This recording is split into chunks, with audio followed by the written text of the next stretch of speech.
똑같은 은혜가 임하기를 바랍니다. 출애굽기 19장 5절 6절에 보니까 하나님께서 출애굽한 이스라엘 백성들에게 출애굽의 이유를 간단하게 한마디로 소개해서요. 내가 너희를 애굽 땅 종되었던 집에서 이끌어낸 것은 너희로 나의 친백성, 하나님의 백성 되게 하려 합니다. 하나님의 백성 되게 하기 위한 목적이 무엇입니까? 가나안 땅에 들어가서, 가나안 땅이 어떤 땅이죠? 창세기 3장 15절 메시아 그리스도 오실 땅이에요. 그 땅에 들어가서 그 언약 붙잡고 너희들이 이 모든 이방 민족을 향해서 제사장 나라가 되게 하는 것이다. 출애굽의 목적이에요. 전 세계 민족을 향해서 너희들이 제사장 나라가 되게 하는 것이다. 제사장 나라가 어떤 나라입니까? 하나님이 출애굽한 목적은 이스라엘을 제사장 나라로 만드시는 거예요. 전 세계 대상으로. 제사장 나라가 어떤 나라면 전 세계에 하나님께 나가는 하나님의 용서를 선포하는 나라가 제사장 나라예요. 그래서 출애굽하자마자 2달 이후에 시내산 앞에 오죠. 거기서 십계명과 계명을 주시면서 성막을 주시면서 중요한 5가지 제사제도, 피사의 비밀을 주었어요. 그 핵심이 누굽니까? 오실 메시아 그리스도예요. 그분을 통해서 너희가 진정으로 죄사함 받게 된다. 네. 그래서 이 하나님께 용서를, 하나님께 나갈 수 있는 용서의 길을 선포하는 나라가 제사장 나라예요. 그 핵심이 뭐예요? 피제사예요. 그 주인공이 누굽니까? 오실 메시아 그리스도입니다. 언약 붙잡고 전 세계에 하나님의 용서를 선포하는 나라, 그게 제사장 나라예요. 그래서 이 축복을 받을 한 사람 한 사람에게, 모든 민족에게, 이웃들에게 하나님의 용서를 선포해라. 네. 그리고 그 이웃을 소중히 여기고 축복을 함께 나누어 가져라. 네. 그 나라 제사장 나라예요. 네. 그리고 함께 하나님을 바라보도록 해라. 네. 하나님께 나가도록 해라. 그걸 선포하는 나라가 제사장 나라예요. 그 핵심이 뭐라고요? 피제사입니다. 그래서 성막 성전을 준 거예요. 네. 이 구약의 제사장 나라가 기초가 돼가지고 예수님 오심으로, 창세기 3장 15절 주인공 예수님 오심으로 하나님의 나라가 시작된 겁니다. 성경에 굉장히 중요한 개념이에요. 자, 제사장 나라 어떤 나라고요? 어떤 나라입니까? 하나님의 용서를 선포하는 나라. 이웃과 친정으로 나눔이 있는 나라. 이웃과 친정한 평화를 선포하는 나라. 그게 제사장 나라예요. 하나님은 이스라엘을 출애굽시켜서 가나안 들어가서 이 제사장 나라의 사명을 감당케 하는 것이다. 그런데 이 가나안 땅 들어가서요, 이 제사장 나라의 사명을 잘 감당하지 못해요. 다윗 때까지 좀 되었어요. 그 다윗 이후에 누굽니까? 솔로몬 죽고 난 다음에 이 제사장 나라의 사명 감당 못하니까 나라가 둘로 쪼개져 버렸어요. 한민족 두 국가가 된 것이죠. 우리 대한민국이 지금 한민족 두 국가예요. 남북으로 나뉘어져 가지고. 이것도 이제 얼마나 지금 갈등이 많습니까? 여러 가지 문제가 생긴단 말이에요. 이스라엘 나라도 이 제사장 나라의 사명을 잘 감당하지 못하니까 솔로몬 이후에 죽고 난 다음에 나라가 둘로 쪼개져요. 북이스라엘, 남유다. 그런데 북이스라엘이 보니까 이 제사장 나라의 사명을 영 감당할 전혀 관심이 없어요. 한 200년도 나라를 유지하다가 BC 722년 그 당시 전 소아시아, 전 아시아 지역을, 상아시아 지역을 제패하던 아수르에 의해서 완전히 망해버립니다. 그 당시 아수르는 보니까요, 이 한 520년 정도 상아시아 전체를 장악한 제국이었어요. 이 사람들은 그 제국을 영원히 유지하기 위해서 다른 나라를 침공하면 정복해가지고 거기에 아주 똑똑한 사람들, 그 시대를, 그 지역 전체를 리드할 수 있는 그런 사람들을 싹 다 잡아다가 먼 지역으로 이주를 시켜버려요. 그리고 그 사람들을 뽑아다가 여기 갖다 놔요. 그래서 뭐요? 피가 섞이도록. 그래서 그 제국에 절대로 대항하지 못하도록. 그리고 세금 다 받아가도록. 이게 아수르의 정책이었어요.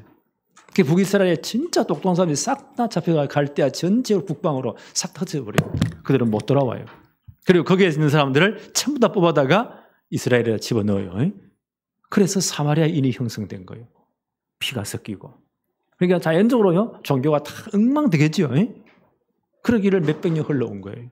그러니까 남쪽 유다 사람들은 북이스라엘 사람들 사람 취급 안 했어요.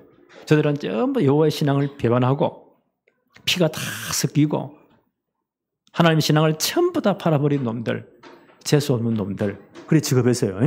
예수님 당시도 그랬어요. 그러니까 이 남쪽에서 북쪽으로 가려면 사마리아 땅을 거쳐가야 돼요. 재수 없고 삥 둘러가요. 근데 놀란 사고는요, 예수 그리스도께서 그 사마리아 지역을 통과하시잖아요. 수가성 우물가 사건 아시죠? 그 사마리아 여인에게 분명히 말씀하잖아요. 너에게 물을 구하는 너가 그 사람이 누구냐 알았다면 그가 진짜 그 사람이 영생을 구했을 것이다. 그러면서요, 그 사마리아 여인에게 자기를 소개하잖아요. 내가 바로 창세기 3장의 15절 주인공 바로 그분이시다. 이분이 그리스도를 정말 발견하고 나서 인생이 완전 바뀌잖아요. 물동이 내팽개치고 마을에 들어가서 모든 사람을 끌고 옵니다. 내가 만난 사람을 내 인생 문제에 진짜 답을 준 사람을 와보라. 그가 성경 전체에 예언된 우리가 기다리던 그리스도가 아니냐. 많은 사람들이 예수 믿습니다. 그것은 하나님의 나라가 임한 겁니다. 초대교회 빌립 지사님이 이걸 진짜 깨달았잖아요. 그 와서 제대로 성경 가지고 이 그리스도를 선포합니다. 그 사람들이 보세요. 700년 지금 여러 영적 문제예요. 딱 막힌 겁니다. 그리스도가 선포되는 순간 그들이 일심으로 복음을 듣습니다. 그리고 그 말을 듣고요, 그리스도를 영접합니다. 그곳에 하나님 나라가 임한 거예요. 그러니 귀신이 떠나가고 안전병이 일어나고 그 성에 큰 기쁨이 있더라. 하나님 나라 임하니까.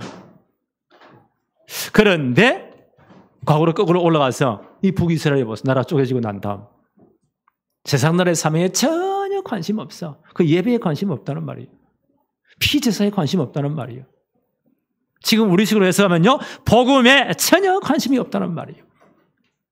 하나님 약 올린 질문하다가 BC 722년 아수르에서 완전히 멸망됩니다. 이때 평면적으로 이 시기에 남쪽 유다는 어떻게 했느냐? 똑같아요. 남쪽 유다도 정치적으로, 정적으로 매우 혼란한 시기예요. 이 제사장 나라의 사명을 제대로 감당하지 못해요. 이때 하나님께서 이사야 선지자를 통해서 이사야 선지자를 뭐요? 시대의 파수꾼으로 세워서 시대에 대한 메시지를 줍니다. 이사야 선지자는 20대에 부름받아서 한 60년 정도 선지 활동을 해요. 그저 그렇게 약하니까 오랫동안 하나님의 말씀을 선포합니다. 왕이 몇 번 바뀌면서 시대 살릴 메시지를, 시대 살릴 파수꾼의 사명을 이분이 감당합니다. 첫째, 파수꾼의 시작. 보좌의 능력을 정말 체험해야 돼요. 이사야 6장 1절로 3절에 보니까 우시야 왕이 죽던 해에 내가 본적 주께서 높이 들린 보좌에 앉으셨는데 그의 옷자락은 성전에 가득하였고 서랍들이 모시고 섰는데 거기 6날개가 있어. 서랍들은 천사들이에요. 이런 놀라운 광경을 봅니다. 서로 불러 이르되 거룩하다 거룩하다 거룩하다 만군의 여호와여 그의 영광이 온 땅에 충만하도다. 우시야 왕이 죽던 해에. 이제 북쪽은 거의 망하기 직전이에요. 남쪽도 종교적으로 정치적으로 굉장히 혼란한 시기예요. 두 나라 남북이 다 제사장 나라 사명을 감당 못하는 그런 상황이에요. 그런 위기의 때에 하나님은 이사야를 파수꾼으로 불러 시대 살릴 파수꾼으로. 먼저 뭘 보게 합니까? 보좌의 축복을 보게 합니다. 성전에서 정말 시대를 놓고 기도하다가 하나님의 보좌의 축복을 정말 보게 합니다. 하나님의 보좌가 높이 들리는데 서랍들이 천사들이 찬양하는 모습이 보입니다. 엄청난 보좌의 능력을 체험합니다. 그러면서 이사야 6장 8절에 보니까요, 하나님이 이사야를 부르시죠. 누가 이 사실을 전달할고 누가 이 시대 살 메시지를 전파하고 이사야 6장 8절에 이사야가 뭐라고 합니까? 나를 보내소서. 내가 여기 있습니다. 이사야 6장 11절로 12절에 이때부터 이사야가 놀라운 하나님의 음성을 선포합니다. 이사야 6장 11절로 12절에 보니까 내가 이르되 주여 어느 때까지니까 하였더니 주께서 대답하시되 성읍들은 황폐하여 주민이 없으며 가옥들에는 사람이 없고 이 토지는 황폐하게 되며 여호와께서 사람들을 멀리 옮기셔서 이 땅 가운데 황폐한 곳이 많을 때까지 내가 이 땅을 칠 것이다. 벌써 이사야를 부른 사건이 후에 150년 후의 사건이에요. 오랜 후의 사건입니다. 결국 이 남유다도 제사장날의 사명을 감당치 못하면 하나님 말씀을 듣지 않으면 정말 예배의 비밀을 회복하고 하나님과 용서를 선포하고 이웃과의 진정한 나눔이 있고 이웃과의 진정한 평화가 있는 이런 제사장날의 사명 감당 못하면 이 남유다도 망할 것이다. 어느 정도로 망하느냐? 전부 다 포로로 잡혀갈 것이다. 먼 나라에 잡혀갈 것이다. 이 성읍들이 텅텅 빌 것이다.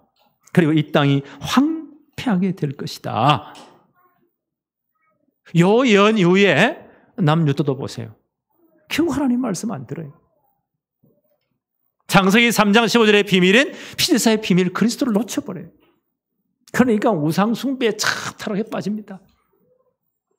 그러니까 요 예언 이후에 150년 후에 남유다가 완전히 바벨론에서 망해버립니다. 느부갓네살이 보세요. 바벨론 왕이죠. 1차, 2차, 3차 침공해서 싹 다 잡아가 버립니다. 하여튼 사랑없이 생긴 사람들은 전부 다 바벨론에 잡혀갑니다. 그리고요 70년 동안 죽도록 고생합니다. 이 말씀을 지금 선포하는 거예요. 이사야가.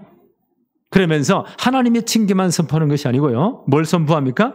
하나님의 회복 방법을 선포합니다. 하나님 70년 동안 다 잡혀갈 것이다. 그것이요. 너희들이 그 땅에서 교육의 기간이 될 것이다. 징계의 기간이 될 것이다. 그 징계를 달게 받아라. 그리고 하나님 말씀 제대로 붙잡아라. 그리고 내가 그 시대를 다시 회복할 것이다. 그 방법이 뭐라고요? 이사야 6장 13절이에요. 이렇게 선포합니다. 그 중에 10분의 1이 아직 남아있을지라도 이것도 황폐하게 될 것이나 밤나무와 상수리 나무가 배임을 당하여도 그 거루터기는 남아있는 것 같이 거룩한 씨가 이 땅에 거루터기니라. 거룩한 씨를 남기겠다는 거예요. 거루터기를 남기겠다는 거예요. 이 하나님의 회복의 방법이에요. 이스라엘은 이미 망할 것이고 남유다도 다 망할 것인데 바벨론에 전부 다 포로 잡혀갈 것인데 다 배임당해도 뭐요? 거루터기는 남아있다는 거예요. 나무의 거루터기 거기 새순이 올라온다는 거예요. 이것이 이 땅의 거룩한 신이라 하나님의 회복 방법입니다. 그게 렘넌트입니다. 이사야가 지금 150년 뒤에 일어날 일들을 이미 지금 선포하고 있습니다.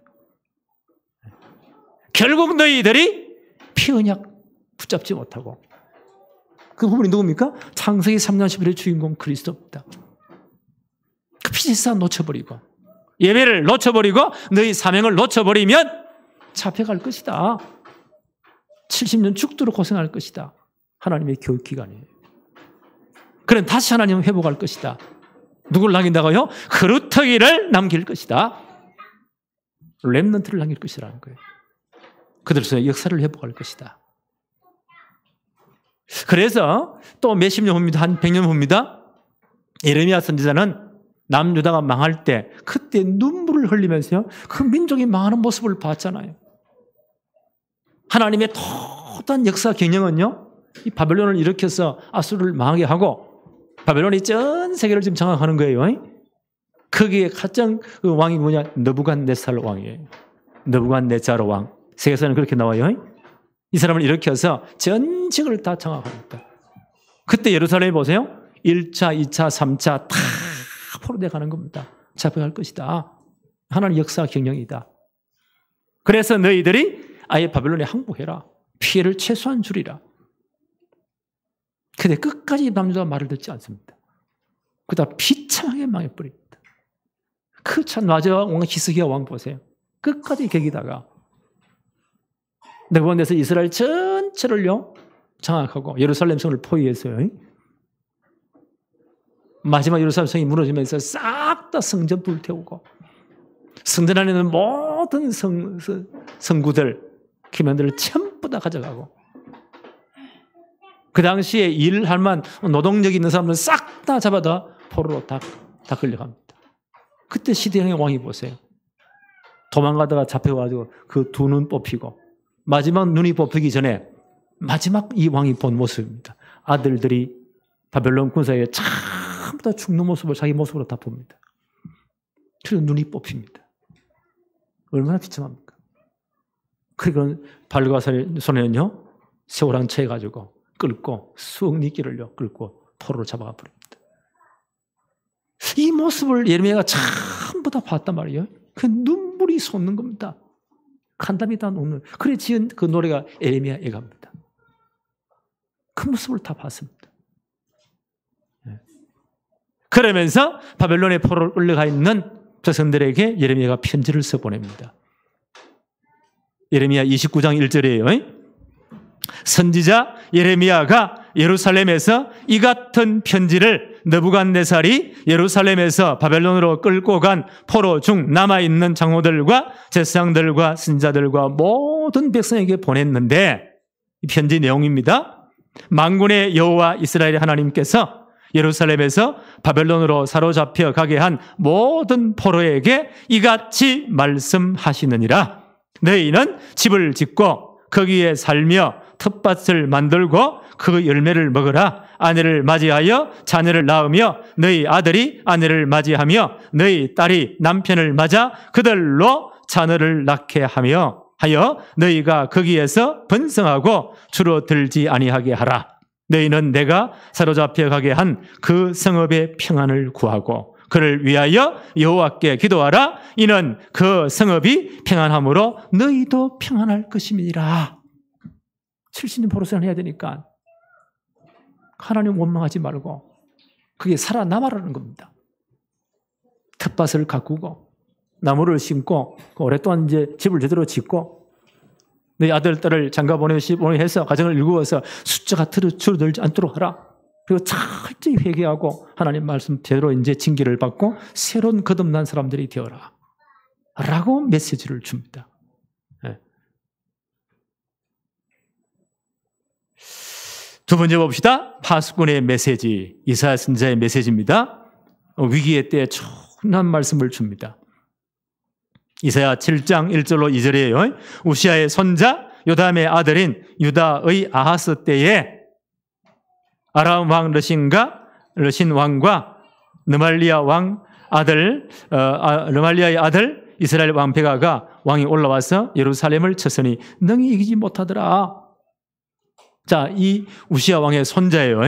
아하스 왕 때. 이때 북이스라엘 망하기 직전입니다. 이 북이스라엘 보세요. 아람 왕과 동맹을 맺고요. 남유다를 치는 겁니다. 다 죽이겠다고. 그러니까요. 이 말을 들은 아하스 왕이 너무너무 마음이 떨리는 거예요. 이 아람과 북이스라엘이 딱 결탁하고는요. 남유다를 완전 박살내겠다고 쳐들어옵니다. 어느 정도냐? 이사야서 7장 2절에 보니까 어떤 사람이 다윗의 집에 알려 이르되 아람이 에브라임과 북이스라엘입니다. 동맹하였다 하므로 왕의 마음과 그의 백성의 마음이 숲이 바람에 흔들림 같이 흔들렸더라. 얼마나 두려웠더냐. 여러분 바람 소리 들어봤지요? 태풍이 올 때 얼마나 그 바람 소리 무섭습니까? 이걸 진짜 느끼려면요. 숲속에 들어가면 그 태풍이 불 때 숲속에 바람 소리 한번 들어보세요. 얼마나 살벌합니까? 그만큼 참 남쪽 유다 사람들의 마음이 흔들렸다는 겁니다. 두려움에 떨었다는 거예요. 이때 뭐 해야 돼요? 진짜 하나님 언약 붙잡아야 돼요. 하나님 왜 이런 사건을 일으켰을까요? 남유다가 제사장 나라의 사명 감당 못하니까 이런 국제정세가 험하게 돌아가는 겁니다. 이때 그들이 진짜요 왕으로부터 비롯해서 전 백성들이 하나님 붙잡아야 돼요. 이들이 어떻게 합니까? 그 북쪽에 있는 어마어마한 나라 아수르 나라에 편지를 보냅니다. 아하스가 얼마나 굴욕적이냐. 당신은 나의 아버지입니다. 아니 남의 나라 왕을 보고요. 그 강대의 왕을 보고 내 아버지입니다. 내가 이렇게 고통당하니까 우리나라 통일하시고 저 아랍 나라와 북이스라엘을 좀 정복해 주세요. 근데 아수르는요. 아주 틈만 보고 자기 제국의 그 영토를 높이기 위해서 전체를 잡아먹어야 되기 때문에 다 빌미를 구하고 있어요. 아무리 강한 나라라도 약한 나라를 칠 때는 그냥 못 쳐요. 뭐 끈덕져 있어야지. 그렇잖아요. 네. 러시아가 그렇게 강하게 우크라이나 칠 때 보세요. 우크라이나가 나토에 가입한다고 빌미를 가지고 지금도 계속 전쟁하고 있잖아요. 저 때문에 보세요. 전체 석유값 오르고 곡물값 오르고 전 세계가 지금 날려보니까 옛날에 지금이나 아무리 큰 나라라도 작은 나라를 칠 때는 빌미가 있어야 돼요. 큰 남유다가 하나님 의지 안 하고 야하스 왕이 그 전체를 장악했던 아수르 왕에게 편지를 보내가지고 나는 당신의 아들입니다. 얼마나 굴욕적입니까? 하나님 의지하지 않고 우리가 동맹을 맺고 저 나라를 좀 쳐주세요. 아수르는 얼마나 잘 됐습니까? 잘 됐다. 요참에 싹 다 잡아먹자. 그래서 북이스라엘이 완전 박살나버립니다.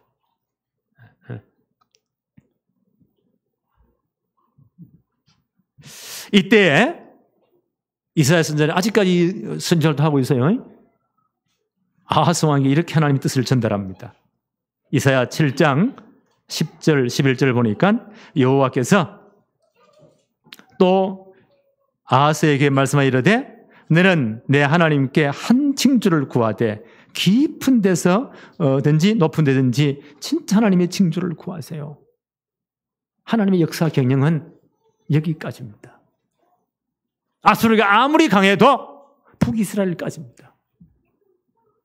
절대로 남녀를 침범 못합니다. 하나님 경계를 정했습니다. 아람과 북이스라엘이 아무리 동맹을 맺어도 하나님 허락 안 하시면 남녀는 망하지 않습니다. 하나님 의지하고 진짜 하나님께 구하세요. 그러면서 뭐요? 징조를 구하세요. 하나님 함께 하신 징조를 구하세요.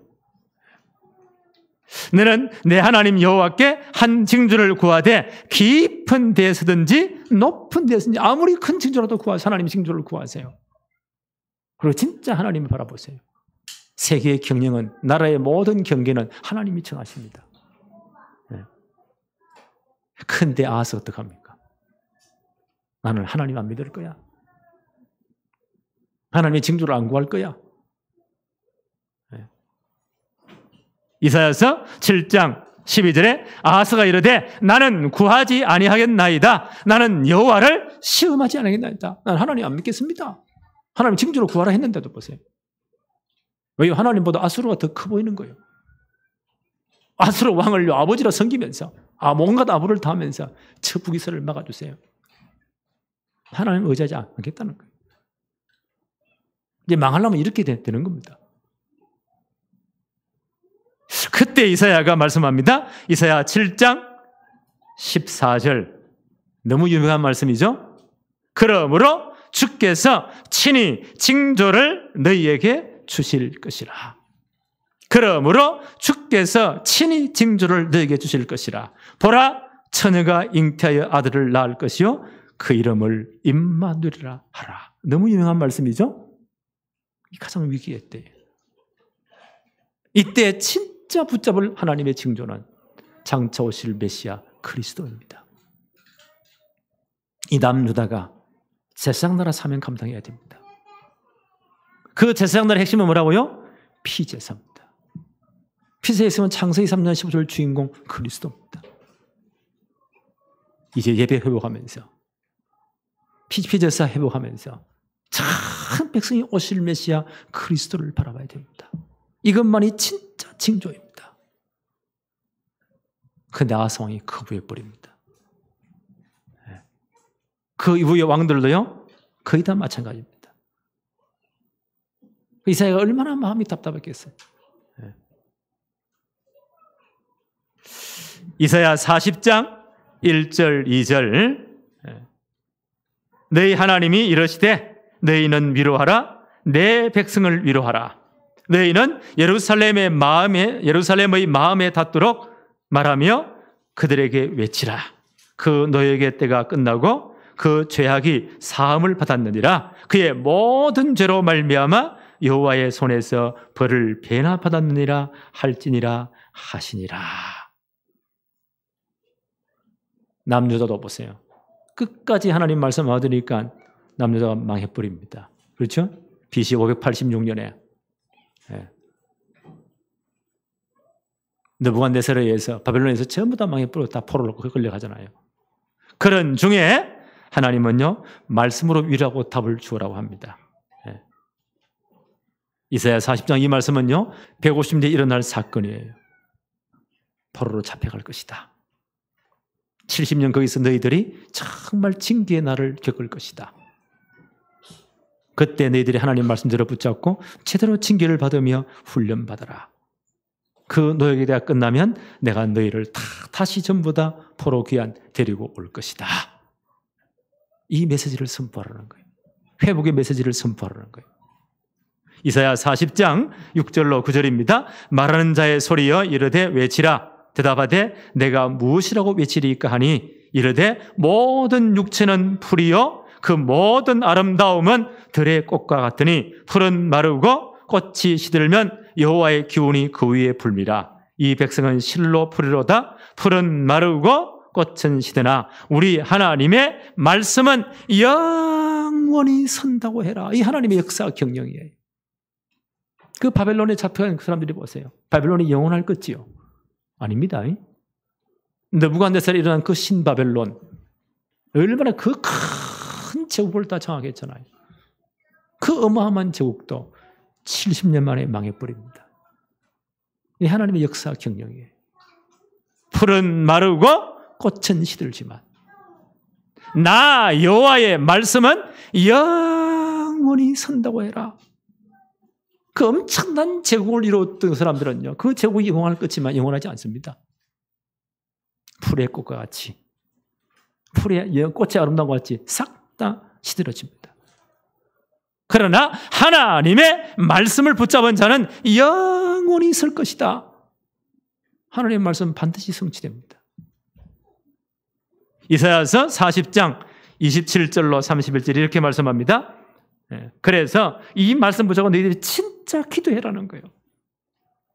너희 70년 포로로 잡혀간 그 상황에서 진짜 하나님의 언약 붙잡고 하나님의 말씀 붙잡고 정말 기도하라는 거예요. 하나님의 말씀은 반드시 성취되기 때문에. 그렇게 제국을 이루어서요 전 세계를 장악하고 그 제국이 영원하게 생각했던 그들은 다 망할 것이다. 그러나 하나님의 말씀을 언약으로 붙잡은 너희는 영원히 설 것이다. 그래서 포로로 잡혀간 그 자리에서도 하나님의 말씀 붙잡고 기도해라. 이사야 40장 27절로 31절입니다. 야곱아 어찌하여 내가 말하며 이스라엘아 내가 이르기를 내 길은 여호와께 숨겨졌으며 내 송사는 내 하나님께서 벗어났다고 하느냐? 너는 알지 못하였느냐? 듣지 못하였느냐? 영원하신 하나님 여호와 땅 끝까지 창조하신 이는 피곤하지 않으시며 곤비하지 않으시며 명철이 한이 없으시며 피곤한 자에게는 능력을 주시며 무능한 자에게는 힘을 더하시나니 소년이라도 피곤하며 곤비하며 장정이라도 넘어지며 쓰러지되 오직 여호와를 앙망하는 자는 새 힘을 얻으리니 독수리가 날개치며 올라감 같을 것이요 다른 박질하여도 곤비하지 아니하겠고 걸어가도 피곤치 아니하리로다. 너희들이 포로로 잡혀간 그 자리에서도 진짜 하나님 말씀 붙잡아라는 거예요. 언약 붙잡아라는 거예요. 그리고 뭐요? 그 언약 붙잡고 진짜 기도하라는 거예요. 정말 하나님 앙망하면서 기도하라는 거예요. 오직 여호와를 앙망하는 모른다고요? 새 힘을 주신다는 겁니다. 독수리에 날개치며 올라가면 어떨 것이요. 걸어가도 피곤치 않고 다른 먹질하여도 곤비치 아니할 것이다. 하나님 회복할 모든 힘을 주신다는 겁니다. 그래서 포로로 잡혀간 그 자리에서 이 언약 붙잡고 진짜 기도해라. 하나님이 하실 놀라운 비전을 이를 이사야가 선포합니다. 이미 이게 전부 다 100년, 150년대에 일어날 일들이에요. 그걸 미리 선포합니다. 이사야 43장 14절로 17절에 너희의 구속자여 이스라엘의 거룩한 이 여호와가 말하노라 너희를 위하여 내가 바벨론에 사람을 보내어 모든 갈대아 사람에게 자기들이 연락하던 배를 타고 도망하여 내려가게 하리라. 나는 여호와 너희의 거룩한 이요 이스라엘의 창조자요 너희 왕이니라. 나 여호와 이같이 말하노라. 바다 가운데 길을 큰 물 가운데 지름길을 내고 병거와 말과 군대와 용사를 이끌어내어 그들이 일시에 엎드러져 일어나지 못하고 소멸하기를 꺼져가는 등불 같게 하였느니라. 내가 새 일을 행하겠다는 거예요. 보세요. 그 당시 느부갓네살이 보세요.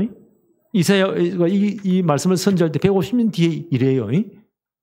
이스라엘 남유다를 다 잡아가가지고 그 바벨론 성을 건축하는데 노예로 딱 사용한 거예요. 그 70년 노예살한 거예요. 인류 역사상 그때 지은 느부갓네살이 그때 시작한 그 바벨론 성이 지금 인류 역사상 그렇게 완벽한 성이 없었습니다. 지난번 설명했죠. 유브라테스강 옆에다가 아예 길이 전체가 90km가 넘는 한 변이요 22km가 넘는 그런 사각형 큰 성을 지었어요. 모든 잡아온 노예들을 다 동원해 가지고는 그 성이 얼마나 컸다고요? 아예 성 높이가 20m가 넘었습니다. 돌로 쌓았는데 아파트 6층 7층 돼요. 그 높이에다가 성 넓이 얼마나 넓냐? 어떤 데는요 한 30m, 어떤 데는 한 10m 정도. 그러니까 2차선 3, 4층 도로예요. 성벽 위가. 그리고 100개의 성문을요 누구도 치 못할 청동 노스로 문으로 그걸 다 짓고는요 뺑돌로 성 90km 전체 둘레를 유프라테스 강물을 집어넣어가지고 이걸 고랑을 파가지고요 강 위에 떠 있는 것처럼 그 유프라테스 강의 본류는요 성 중앙을 지나가도록 모든 길을 그 당시 아스팔트를 다 깔았다는 거예요. 난공불락의 성을. 그 성을 보세요. 한 변이 20km 넘으니까 여기서 서울역까지 20km예요. 어마어마합니다. 어떤 적이 친구라도요 유브라테스 강물을 뺑돌기 때문에 못 들어와요. 그리고 20년 먹을 모든 식량과 물이 풍성한 겁니다. 그럼 누가 무너뜨리겠어요? 그 이 성을 짓는데 각 나라에 끌려온 노예들이 전부 다 여기 동원됐다는 거예요. 남유다에 끌려간 사람들도요 여기 동원된 겁니다. 네. 70년 포로 생활한 겁니다. 하나님 뭐라고 하셨어요? 너희들이 그 70년 동안 진짜 징계를 받고 하나님 말씀을 언약 앞에서 진짜 기도하면 하나님은요 바다에 길을 내는 것 같이 광야의 그 사막에 강물을 내는 것 같이 길을 내겠다는 거예요. 너희를 다시 돌아오게 하겠다는 거예요. 마치 옛날에 홍해가 보세요. 애국 군대가 다 따라왔잖아요. 하나님 어떻게 하셨죠? 언약 백성을 위해서 홍해를 갈라버리고 마른 땅을 내어서 지나가게 하십니다. 이걸 모르고 쫓아왔던요 애국 군인을 전부 다 바닷속에 쳐넣어 다 죽여버렸습니다. 이 일을 행하겠다는 거예요. 하나님 이 일을 하시겠다는 거예요. 사실 일은 일어나서요. 이 바벨론이 보세요. 70년 만에 그때 벨사살 왕이에요. 그 바벨론 성에서 모든 고관들을 다 초여놓고 파티를 하는 겁니다. 그 성은 누구도 침범할 수 없습니다. 완벽한 성읍입니다. 오늘 말씀드려요. 이사야가 150년에 예언한 그 말씀 그대로 이루는 겁니다.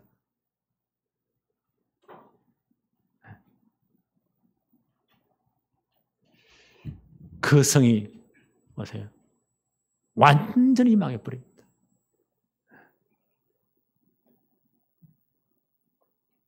성이 망할 때 보세요. 그 바벨론 주위 그 둘러싼 그 유브라테스 강 그 강 원류를요 차단해버리고 그게 헬라 제국의 왕이에요. 헬라 나라가. 그걸 완전히 메데파사, 페르시아 제국이죠. 헬라 아니고 페르시아 제국입니다. 고레사라는 사람이. 세계사는 크세로 나오죠.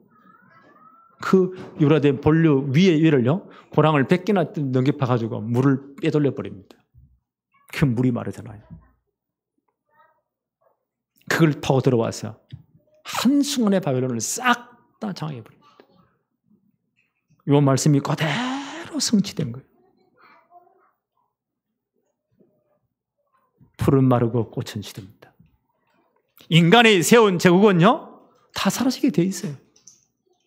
그러나 여호와의 말씀은 영원히 있을 것이다. 하나님 메데파사 페르세국을 일으킵니다. 고레스 사람을 일으킵니다. 그래서 이 성을요 일시에 다 장악해버립니다. 그리고 고레스가 어떻게 합니까? 모든 이방민 잡혀온 바벨론 때 잡혀온 민족들을 해방시켜버립니다. 그 유대인들을 해방시켜버립니다. 하나님이 이 일을 하시겠다는 거예요. 마치 이 일은요 바다의 강이 맨 땅이 열린 것이다. 바다 가운데 도로가 열린 것이다. 사막에 강이 나는 것과 똑같은 사건이다. 하나님이 이를 일으켜서 돌아오게 하시겠다는 겁니다. 이사야 43장 18절로 21절에 너희는 이전 일을 기억하지 말아라. 옛날 일을 생각하지 말아라. 보라 내가 새 일을 행할 것이다. 이제 너희를 해방시키겠다는 거예요. 너희가 그것을 알지 못하겠느냐? 반드시 내가 광야의 길을 사막의 강을 내리니 이 백성은 내가 나를 위하여 지었나니 나의 찬송을 하게 하려 함이다. 이 백성을 돌아오게 하겠다는 거예요. 돌아오게 하게 하시겠다는 거예요. 다시 하나님 역사를 이루겠다는 겁니다. 그래서 렘넌트를 제대로 키우라는 겁니다. 제대로 말씀을 다 집어넣으라는 겁니다. 하나님 보세요. 이 험악한 시대에 이스라엘을 통해 하나님의 비전을 선포하십니다. 지금 우리 다락방 전체 하나님 비전을 지금 선포하고 있죠. 렘넌트 성공시대를 만들어라. 이때 보세요. 이 유다 나라가 가장 영적으로 악한 시대입니다.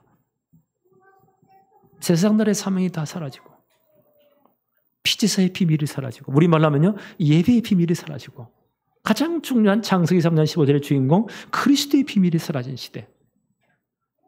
그래서 너희들이 멸망당할 것이다. 포로로 잡혀갈 것이다. 그러나 하나님은 거기에서 너희를 훈련시켜서 다시 데리고 오게 하겠다는 거예요. 그 회복의 방법이 렘넌트 그루터기들이다. 제대로 세우라는 겁니다. 12년 포로 생활하면서 하나님은 이 일을 이루고 가겠다는 거예요. 하나님 보세요. 이스라엘을 통해서 이 비전을 선포하게 하십니다. 우리 다락방에 보세요. 전 세계 지금 세계복음을 위한 렘넌트 성공 시대를 지금 선포하게 하신 겁니다. 이런 때 우리가 제대로 언약 붙잡고 렘넌트를 키우라는 거예요. 237 나라 빈 곳을 제대로 복음 전하기 위해서 전 지식계를 제대로 치유하기 위해서 우리 렘넌트를 제대로 이제는 서밋으로 만들어서요 시대 중요한 일 파송해야 돼요. 이걸 선포하는 겁니다. 하나님 역사 회복의 방법이에요. 그래서 파수꾼의 사명입니다. 오늘 말씀 봅시다. 이사야 62장 6절로 7절에 오늘 이 비전을 가지고 어떻게 되느냐. 이사야 62장 6절 7절입니다. 예루살렘이여 내가 너의 성벽 위에 파수꾼을 세웠다. 하나님 우리를 이 시대에 파수꾼으로 세우신 거예요.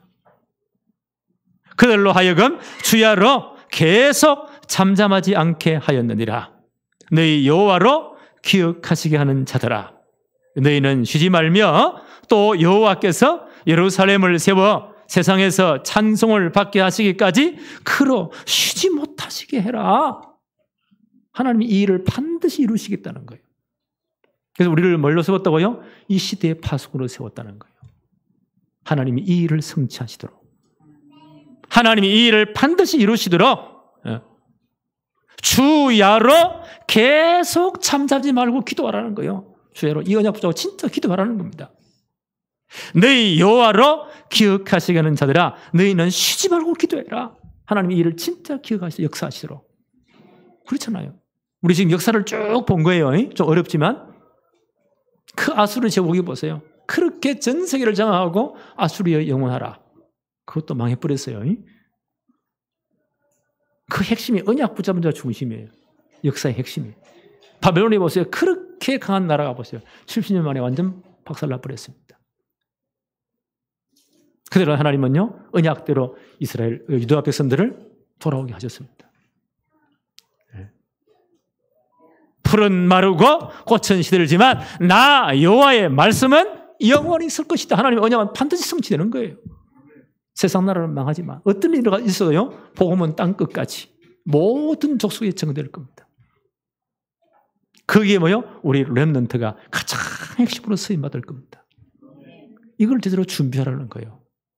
이 하나님 역사 계획이에요.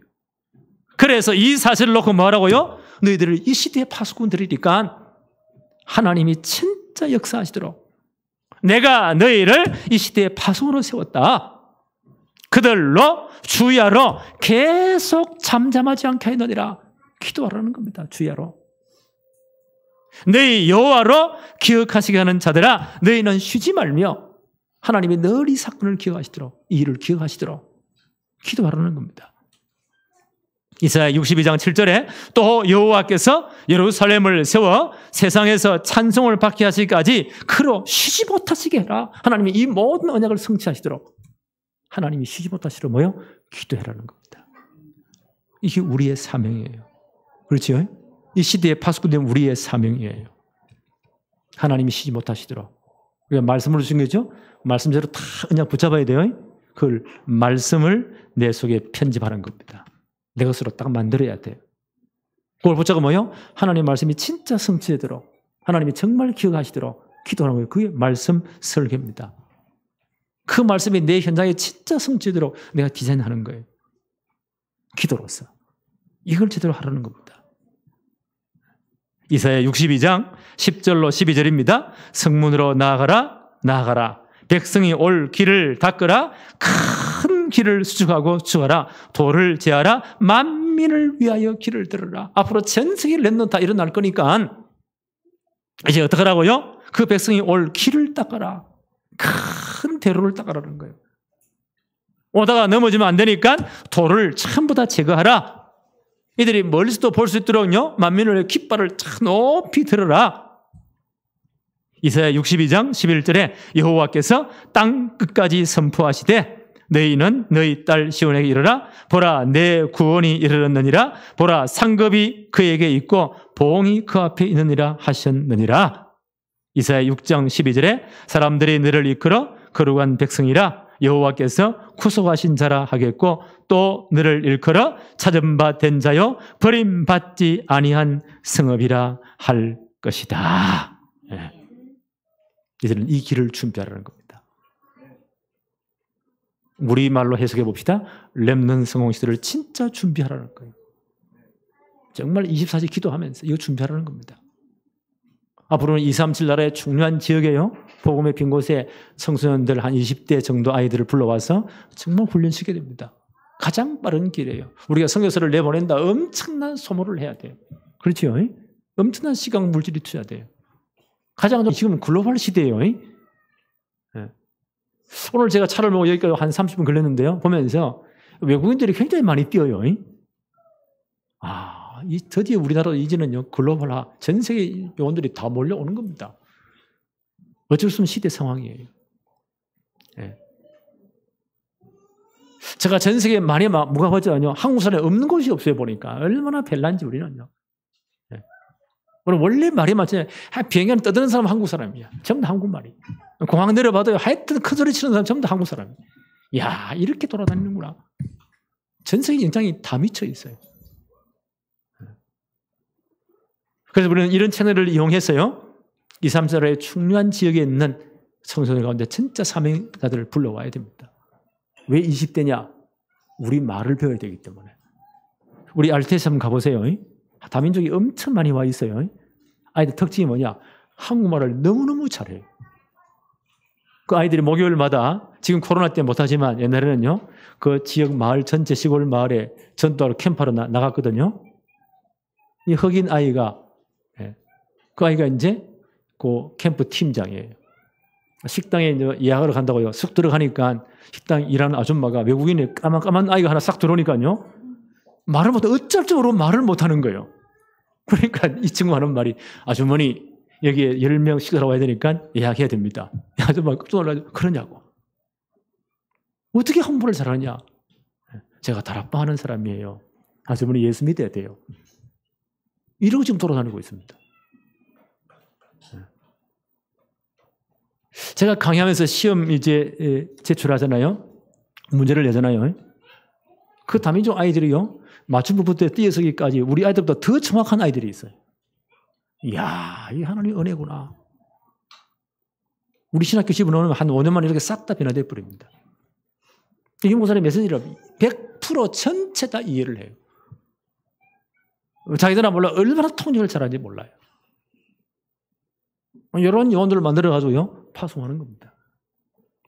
나는 기도하고 있습니다. 하나님, 우리 교회에도 이런 아이들을 몇 명 진짜 맡아서 보낼 수 있도록 축복해 주세요. 이게 렘넌트 성공 시대예요. 지금 다문화들이 계속 몰려오잖아요. 네. 한국이 그만큼 잘 사는 거예요. 네. 한 몇십 년 전만 우리는요, 새마을 노래 불렀잖아요. 우리도 한번 잘 살아보자고. 우리 어머니 아버지 세대는요, 새벽종이 울렸는데 새벽부터 뼈가 부러져 뛰은 거예요. 그 이 나라가 일구어진 겁니다. 우리 위상이 그만큼요 대단합니다. 네. 앞으로 아마 세계보험 때문에 우리 민족 하나님 우리나라를 축복하실 거예요. 이런저런 일이 다 일어나도 하나님의 계획은 분명하니까. 그러면 다문화, 다민족들이 엄청 많이 올 거예요. 그들의 아이들이 문제입니다. 그들을 진짜 복음으로 치유해야 돼요. 다른 방법이 없어요. 복음 아니면 절대 안 돼요. 우리 이 시스템 깔아야 돼요. 그들로 하여금 제대로 복음 운동을 할 수 있도록. 그리고 우리 렘넌트를 최고 서밋으로 만들어야 돼요. 곳곳에 보내야 됩니다. 저는 진짜 기도하고 있거든요. 앞으로 저 북한이 얼마 남았다. 지금 뭐 김정은이가 뭐 코로나에 걸렸다 안 걸렸다 그것 때문에 죽는다 산다 뭐 그 바이러스가 남한에서 왔다 죽인다 살린다 별의별 말을 다 해요. 그만큼 저 체제가 불안하구나. 저게 언젠가는 무너지겠구나. 그 날이 빨리 오는구나. 나는 그때를 기도하고 있습니다. 저 70년 넘어 딱 막힌 저 사회가 복음이 아니면 절대 못 봅니다. 그때 하나님이 때를 줄 거예요. 우리 렘넌트들이 진짜 전 세계 렘넌트들이 다 달라붙어야 돼요. 그렇다면 다시 한번 재건할 겁니다. 우리 렘넌트들이 진짜 쓰임 받을 거예요. 이쯤 하나가 되어버리면 이거요, 우리가 엄청난 위상이 돼요. 아마 우리나라가 미국 다음으로 강한 나라 될 수도 있습니다. 전승이 그냥 미칩니다. 이때 우리 렘넌트들이 최고 서밋으로 쓰임 받을 거예요. 나는 그날을 위해 기도하고 있습니다. 이 말 하니까 다른 사람 피고 웃습니다. 그 꿈 같은 소리라고. 지금 이사야 선지자가 150년 일어날 일들을요, 지금 벌써 예언하잖아요. 그때 많은 사람들이 무슨 쓸데없는 소리냐? 무슨 공상소설이냐? 아니에요. 풀은 마르고 꽃은 시들지만 나 여호와의 말씀은 영원히 설 것이다. 하나님의 언약은 반드시 성취됩니다. 그 회복의 방법의 키가 누구라고요? 렘넌트입니다. 그래서 어릴 때보다 정확한 복음심을 하는 거예요. 시대 하나님의 사명심을 하는 거예요. 최고 실력적으로 만들어라는 거예요. 그게 스밋입니다. 하나님이 이 일을 진행하실 것입니다. 그렇죠? 이걸로 하는 우리를 시대의 파수꾼으로 불렀어요. 이유가 뭡니까? 하나님이 24시간 역사하시도록, 하나님이 늘 기억하시도록, 하나님이 이 일에 개입하시도록 뭐요? 기도해라.